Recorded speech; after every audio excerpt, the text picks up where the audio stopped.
Hello guys, and in today's video I'm gonna show you the fastest way to get Minecraft mod packs on your computer. First of all, what you need to do is either open your browser and search for Twitch app download, or click on the link in the description below.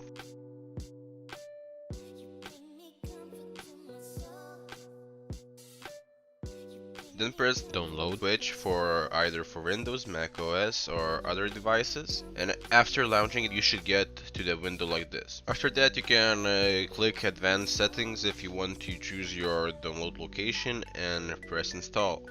For me, the installing process is a bit quicker because I already installed it, and after installing you should get an icon like this, and when opened you only need to log into your Twitch account. If you don't have it, then create it. It's not that hard. After logging in, you only need to go to the mod section and press Minecraft and then browse Modpacks. In here you can find all sorts of modpacks,